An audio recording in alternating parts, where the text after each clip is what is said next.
சிம்ம ராசிக்காரர்களுக்கெல்லாம் சிம்ம ராசி சிம்ம ராசி பீப்புள்ஸ், நான் என்னத்தை சொல்கிறது? இப்போது நான் என்ன சொல்கிறது? 8ஆம் இடம் என்பது மறைவு ஸ்தானம், அதில் மாற்று கருத்து எதுவும் இல்லை. ஆமாம், மறைவு ஸ்தானம் தான். சந்திரன் 8இல் மறைந்தால் அதுக்கு பேர் என்ன? சந்திரன். நம்ம சனியை மட்டும் ஏன்டா நீங்கள் இவ்வளோ ப்ராப்ளம் பண்ணுறதா சொல்கிறீங்க என்றால், இந்த ஆளுக்கு உங்களோட ஜென்ம எதிரிங்க. இந்த ஆள் உங்களோட ஜென்ம எதிரிங்க. அமைதியாக இருக்கிறது உங்களுக்கு நல்லது. இல்லை நீங்கள் வேறு ஏதாவது பண்ணுறீங்க அப்படின்னா சட்ட கடமையை செய்யும், நீங்கள் அதை ஃபேஸ் பண்ணி தான் ஆகணும். ரொம்ப மோசமான விளைவுகளை தரும். ஸ்ரீமடம், உலகின் ஒரே விஸ்வரூப விஷ்ணு மாயா சாத்தன் மடம், ஜோதிட உலகின் சூப்பர் ஸ்டார் பிரம்மஸ்ரீ ராம்ஜி சுவாமிகள் அழைக்கிறார். ஸ்ரீமடம் வாங்க, சந்தோஷமா போங்க.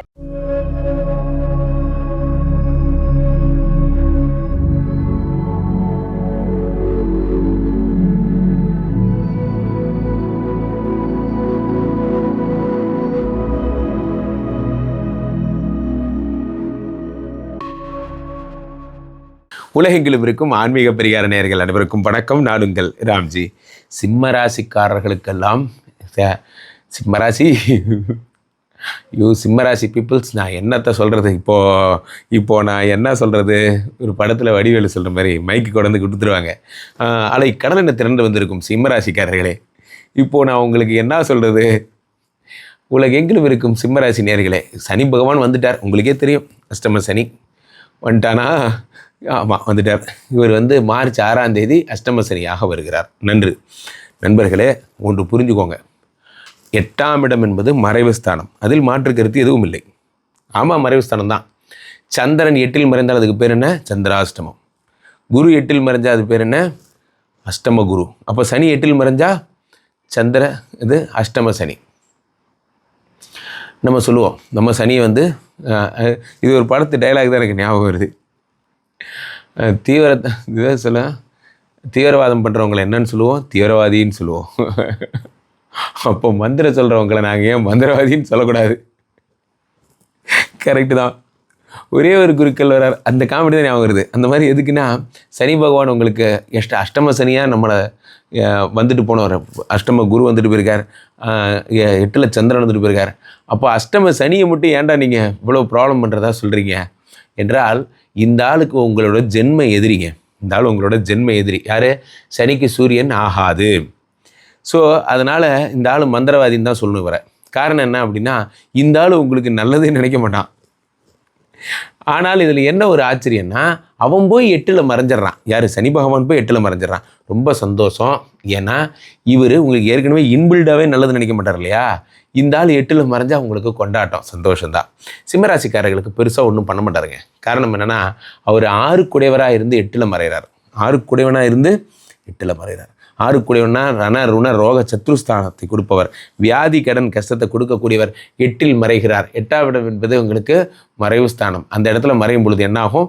உங்களுக்கு கடன் அடையும், முக்கியமாக வியாதிகள் சரியாகும்.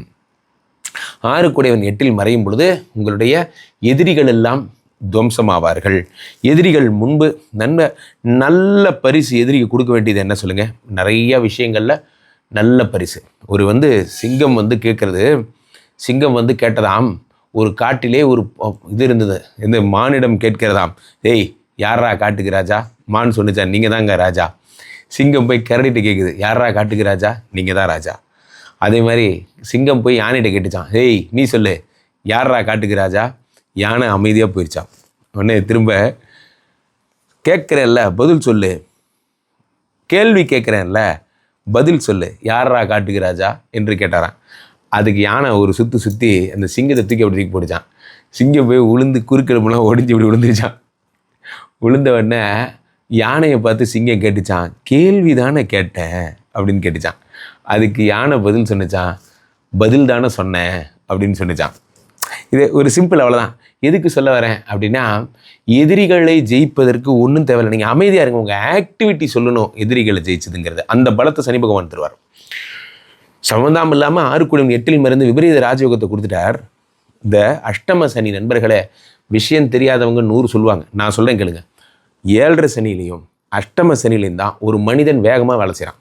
காரணம் என்ன சொல்லுங்கள்?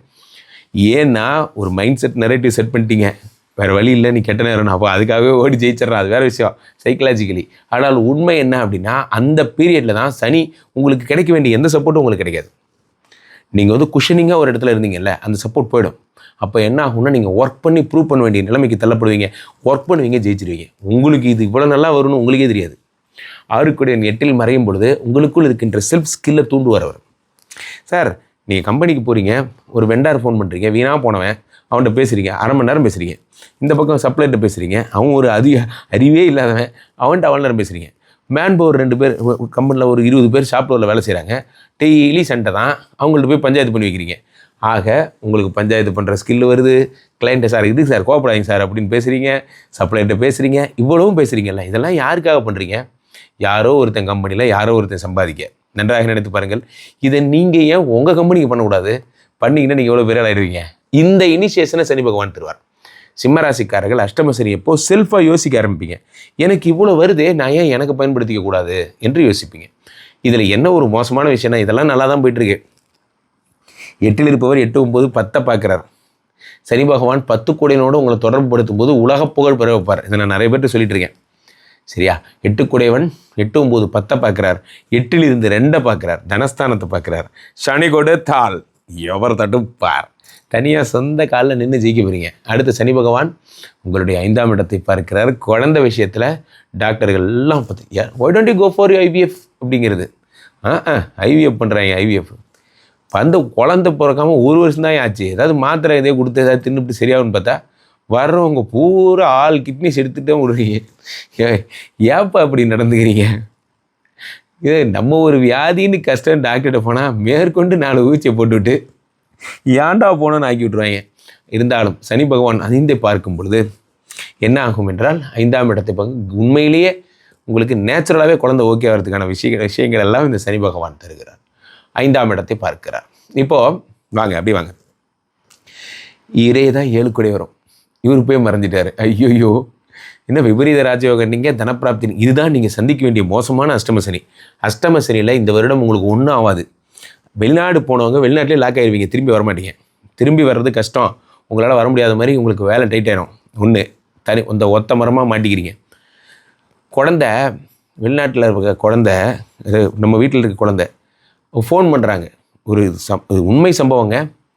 இதை பற்றி பட்டிமன்றத்தில் கூட பேசியிருக்காங்க. பேசும்போது அப்பா வந்து ஃபோன் பண்ணி அவரோட தாத்தாக்கு வீடியோ கால் பண்ணி குழந்தைகிட்ட கொடுக்குறாங்க. இங்கே பாடுறா தாத்தா பாடுறா, இது அம்மா தாத்தாவா அப்பா தாத்தாவா கரெக்டாக சொல்லு அப்படிங்கிறாங்க. குழந்தை சொல்லுது அம்மா தாத்தா, அது எனக்கு தெரியாது, இது வீடியோ தாத்தான்னு சொல்லுது.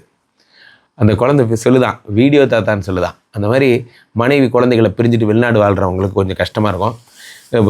உள்ளூர் வாழ்கிறவங்களுக்கு கொஞ்சம் கஷ்டம்தான். இந்த 2 வருஷமும் மனைவியுடன் ஒரு சந்திராஷ்டமம் 2 நாள் வாழ்கிறதே கஷ்டம். ஒரு 2.5 வருஷம் சந்திராஷ்டமம் நினச்சிக்கிங்க. மனைவி கூட அம்மா நான் உன் பிரச்சனைக்கு வரல, நீ என் பிரச்சனைக்கு வராத, நம்ம உண்டு நம்ம வேலை உண்டுன்னு போயிடணும் அப்படிங்கிற மாதிரி ஒரு 2.5 வருஷம் நீங்கள் அமைதியாக இருக்கிறது உங்களுக்கு நல்லது. இல்லை நீங்கள் வேறு ஏதாவது பண்ணுறீங்க அப்படின்னா கடமையை செய்யும். நீங்கள் அதை ஃபேஸ் பண்ணி தான் ஆகணும். ரொம்ப மோசமான விளைவுகளை தரும். மனைவிடம் அப்போது காதலோட அது இதுக்கே இந்த மீதி காதல்லாம் உங்களுக்கெல்லாம் வந்து இந்த 2.5 வருஷம்லாம் ரொம்ப கஷ்டம். நீங்கள் போய் உங்கள் காதலிகிட்ட சொல்லியிருக்கேன், நல்லா 4 நட்சத்திரம் சுப முகூர்த்தெல்லாம் பார்த்து உன் வீட்லையும் என் வீட்லையும் ஓகே சொன்னால் ப்ரொசீட் பண்ணலாம். ஓடிலாம் போக முடியாது. தெளிவாக சொல்லிடுங்க. சரியா? சிம்மராசிக்காரர்கள் இது ஒன்று தான். அது பார்த்துக்கலாம், விடுங்க. நம்ம வாங்காத அடியா எத்தனையோ பேர். ஸோ இதுதான் பிரச்சனை. நல்ல வேலைக்கு சனி பகவான் இத்தோட விட்டார். கம்பெனியில் பாஸ்கிட்ட கொண்டு போகல. ஸோ கம்பெனியில் பாஸ்கிட்ட கையூட்டு வாங்குறீங்க, கெட்ட பேர் வரும், லஞ்சம் வாங்குறீங்க போன்ற பேர் வரும். பணத்தை எண்ணி பார்த்து வாங்குங்க. வெண்டார்கிட்ட சப்ளைட்ட தேவையில்லாமல் பேசாதீங்க. பேசினா கேஸ் வரும். ஜாக்கிரதை. அவங்க பொழப்பு உண்டு, நீங்கள் உண்டு. அவ்வளவுதான்.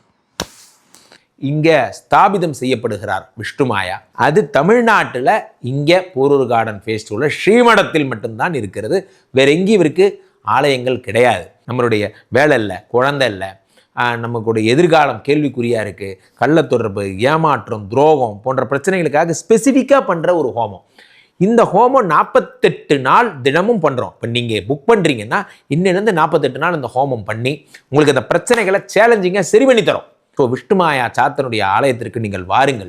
இந்த ஸ்ரீமடத்திற்கு வாருங்கள். வந்து இந்த ஹோமத்தில் கலந்து கொள்ளுங்கள். இதை பற்றி தரவுகள் கீழே போயிட்டு இருக்க நம்பரை கேட்டு தெரிஞ்சு புக் பண்ணிக்கிட்டு இந்த ஹோமத்தில் நீங்களும் பங்கெடுக்கலாம்.